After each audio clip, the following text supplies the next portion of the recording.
काही दिवसा अगोदर नाही का मी एका किराणा दुकानात गेलो होतो. त्या किराणा दुकानात नाही का एक न्यूजपेपर होता. त्या न्यूजपेपर मध्ये मी हेडलाईन वाचली, अबब ताशी 123 किलोमीटर. अबब ताशी 123 किलोमीटर वेगाने घेतला बळी. अबब ताशी 123 किलोमीटर म्हणजे एका तासाला 123 किलोमीटर गाडी, 123 किलोमीटर पर आवर अशी स्पीड होती गाडीची.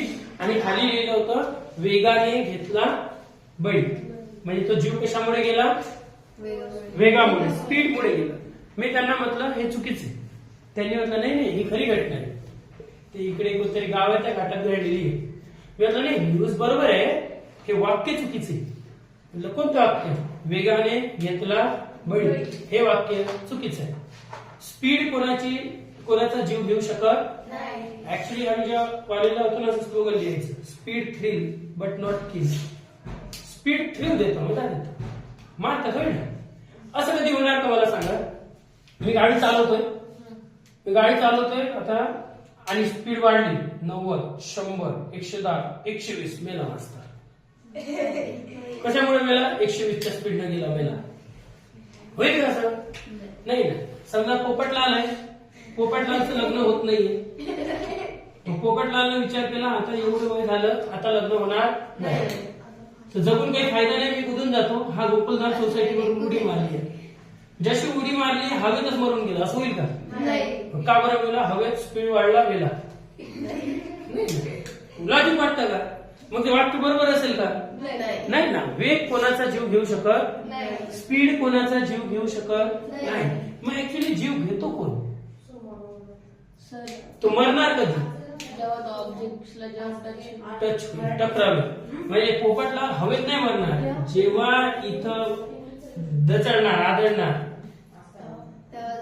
तेव्हा याचा चकना चूर होणार. बरोबर की नाही? जेव्हा 123च्या स्पीडने गाडी गेली कशावर तरी धडकला की मग गेला. तर धडकल्यामुळं काय झालं?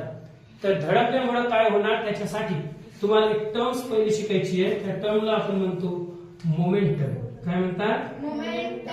Momentum. Momentum is the product of mass and velocity. Momentum is the product of mass and velocity. म्हणजे असं इमॅजिन करा, इथे एखादा काच मी लावलाय, ठीक आहे, आणि आता या काचाला फोडायचं.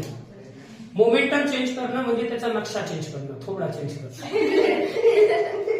हा काच आहे, फोडायचा आहे. दोन कंडिशन आहे तुमच्याकडे. बघा, एक छोटासा दगड आहे, तुम्ही असा मारला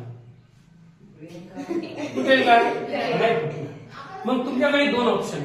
एक छोटा दगड होता ना, तुम्ही काय करा त्याला मोठा दगड घ्या आणि मोठा दगड तेवढ्या स्पीडनं मारा, फुटेल की नाही? फुटेल. म्हणजे याचं जर कोणत्याही बॉडीचं मोमेंटम जर चेंज करायचंय तर तुम्हाला पहिली गोष्ट तर काय पाहिजे? मास इफेक्ट करतो. दुसरा, तुम्ही दगड तेवढाच राहू दे, त्याचा मास वाढवू नका, फुल स्पीडने फेकून मारा, फुटेल की नाही? फुटेल ना. म्हणजे एक कोणती फॅक्टर? वेलॉसिटी. म्हणजे एक तर मास आणि दुसरं वेलॉसिटी. हे दोन फॅक्टर मुळे कोणत्याही बॉडीचा काय चेंज होऊ शकतो? मोमेंटम चेंज होऊ शकतो. मोमेंटम चेंज होणं म्हणजे मास आणि वेलॉसिटीचं प्रोडक्ट चेंज होणं. फॉर एक्झाम्पल, जर एखाद्याचा मास आहे 20 किलो आणि त्याची स्पीड आहे 10 मीटर पर सेकंड, तर मोमेंटम किती? Mass into velocity. मास आहे 20, वेलॉसिटी आहे 10, म्हणजे मोमेंटम झाला 200 kg मीटर पर सेकंड. हा झाला मोमेंटम. मोमेंटमला पी नी इंडिकेट करतात. कशाने? आणि त्याचा युनिट आहे kg मीटर पर सेकंड किंवा ग्रॅम सेंटीमीटर पर सेकंड. ठीक आहे. हा मोमेंट झालं. काय होतं बघा, जेव्हा मी गाडीने जात होतो 123 किलोमीटर पर सेकंड पर आवर, 123 किलोमीटर पर आवरच्या स्पीडने मी जाणार. स्पीड मुळे माझा जीव गेला. जेव्हा मी एखाद्या बॉडीला टकरावल्यानंतर वेलॉसिटी किती झाली? 0. मग स्पीड 0 म्हणजे बघा वेलॉसिटी 0. मग माझ्या मासनी वेलॉसिटीला मल्टिप्लाय करा, आन्सर किती येणार? 0. म्हणजे माझा मोमेंटम काय झाला? 0. अगोदर माझा मोमेंटम किती होता? खूप जास्त, बरोबर ना? कॅल्क्युलेट करू आपण. म्हणजे अगोदर माझा मोमेंटम खूप जास्त होता, जसं टकरावलं तसं माझा मोमेंटम 0. पोपटला वरतून जेव्हा उडी मारली तेव्हा त्याचा मोमेंटम खूप जास्त होता. जसं फॉर एक्झाम्पल इथे पोपटलालचं मास 50 kilo,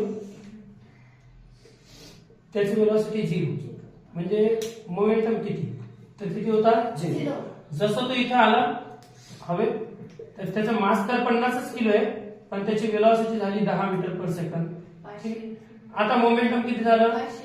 500 KG metre per second. जसं इथे या सरफेसवर तो आदळला तेव्हा त्याची वेलोसिटी पुन्हा 0. म्हणजे आता हा 500चा मोमेंटम खाली आलं 600, 700, 800. जसं टकरावलं मोमेंटम 0. जो मोमेंटम चेंज झाला त्याच्यामुळे तो मेला. मोमेंटम जर हळूहळू चेंज झाला असता तो मेला नसता. त्याला आपण न्यूटनच्या सेकंड लॉ मध्ये बघायचंय.